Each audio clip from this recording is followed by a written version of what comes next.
It was still early for bright autumn foliage, but the edges of the leaves in the school courtyard were beginning to turn. Kokichi liked seeing the Kyoto school through the human-sized Mekamaru, as opposed to the smaller puppet he used for side jobs. Unfortunately, seeing the world from the inside of a puppet created a sense of separation, like looking through a glass. However, he had no choice at the moment, so he had given up on anything better, for the time being at least. My objective is to seize control of the curse user's base of operations, Mekamaru said. The sorcerers could probably have easily suppressed the base with superior numbers, inundating it with a fighting force of as many puppets as they could muster, including Mekamaru.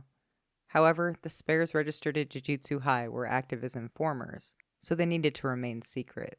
Besides, it was preferable to keep the puppets, including the heavy hitters, on standby, so that they could collectively intercept attacks by special-grade cursed spirits. Kokichi knew that secrets could come back to bite you, but he wouldn't truly realize the impact of that truth until later. "Mekamaru!" A voice called out to him. Mekamaru had been so focused on the scenery that he hadn't noticed someone approaching. "Oh, Kamo?" he said. "You don't appear to have any lasting effects from the Goodwill event," Kamo said. "I wasn't the one who got injured." "You have a point there." Kamo's attitude wasn't particularly apologetic. What caught Mekamaru's attention was that the boy hadn't removed the bandage from his head. "Are you okay?"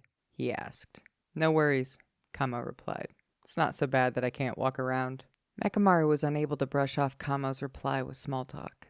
There had been a deal that was supposed to ensure the Kyoto students were protected from harm. But then special grade cursed spirits attacked. There was no way it could have been predicted, but Kokichi himself had undoubtedly been a contributing factor. Kamo's injury was just one result of Kokichi's actions. Mekamaru was unable to show emotion, which helped Kokichi hide how he felt. He couldn't hide silence, however, which Kamo interpreted as concern. "Don't be so dramatic," he said. "I can even play baseball. There's really no need to worry." "That's right," Mekamaru replied. "The second day of the Goodwill event was a baseball competition. I thought it was a bad joke. Satoru Gojo always keeps things lively." "You can say that again." Kamo's expression betrayed little, but to Mekamaru's eyes he seemed more amused than usual, as if something good had happened. That reminded Mekamaru of something he wanted to ask about. "I heard they used a pitching machine instead of me." Mekamaru had seen it in action through the eyes of a small surveillance puppet.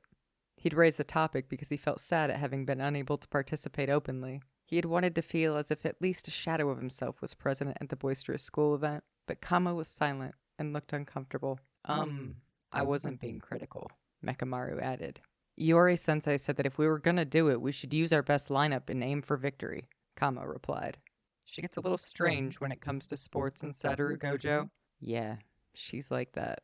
Kamo stood beside Mekamaru and gazed at the same trees. The breeze brushed at their cheeks. After a silence, Kamo said, "I heard you're going to investigate Mount Hiei." "That didn't take long," Mekamaru replied. "Unless it's top secret, word travels fast around this small school. It isn't a major mission. A curse user is hiding in some poisonous gas. Toxins can't affect me. So the fastest way to resolve it is for me to go. Acting on that assumption could put you in danger, even if the unexpected happens and I take damage." "Mekamaru," Kamo interrupted. "This involves the transportation grid, which is part of the city's infrastructure, like water and electricity. Many curse users who attack such targets also make a living by taking on assassination jobs. If we take too long to investigate, there could be considerable losses. You should be proud that they chose you for the mission." "Why are you so full of praise all of a sudden?" "I suspect you view Mekamaru as expendable equipment." "Well, it's a fact." "Yes. The destruction of that body wouldn't threaten your own life, so you can charge into situations with the intention of boldly seizing victory. You're particularly suited to missions like this one. However, if you get too accustomed to fighting with no risk of death, you might let down your guard and eventually do something careless that would cause you to lose everything." Kokichi knew that Kamo's criticism was often spot on. It was especially applicable now, after his fight against Panda at the Goodwill event. After using Ultimate Cannon, Mekamaru had been so certain of victory that he'd allowed Panda to come too close. "And then there's Mai," Kamo went on. "What about Mai?" "Miwa was pretty upset when she saw you get destroyed." "Well, she wasn't born into a sorcerer family. She'll never be able to handle this job if she gets upset over the destruction of a mere physical form." "But Mai and Miwa spend their days with that physical form." "What's your point?" "I'm asking you to be careful. It wouldn't take much for that body to be destroyed." Kamo said. He turned and began heading back the way he had come. Even that body isn't alone in the world.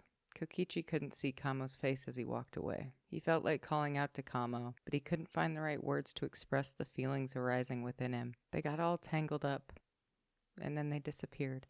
All right, y'all. That is section 3 of chapter 2, Mechamaru's chapter. And the feels have only begun.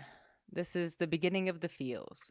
Anime onlys, you may have actually picked up on a little bit of something in this chapter that you were not supposed to. Pretend it doesn't exist. You saw nothing. I don't know how to handle spoilers. Can you guys tell? That's crazy, huh? Anyway, overall general thoughts. This is such a sweet moment. This, for those of you that know the Mechamaru thing, oh, this hits hard. Kamo standing there with a bandage on his face. Mechamaru not being able to express anything with his face. Whoo! It's painful. I mean, it's beautiful, but it's painful. And it's not just Mechamaru. Like, sure, Mechamaru's robotic literally, but Kamo's pretty robotic figuratively. And I don't know, man. Maybe just seeing these two robo dudes have feelings is cool. It's comforting, especially in the world of JJK. This is a sweet moment between weirdos, and that's beautiful. But yeah, we're gonna, next section, we continue with the feels and the Kyoto student interactions. So we're gonna take a walk through the dorms next section, and I'm gonna try and put out 2 videos a week. Now that the anime is back, I feel like people are kind of fiending for JJK content, so I will try and dish it out to you. Like and subscribe. I never say that in my videos. I'm supposed to say that. Like and subscribe. Pretty please. Thank you. Oh, and see, now I made it weird. I should stop saying that. All right. I'll see y'all in the next one.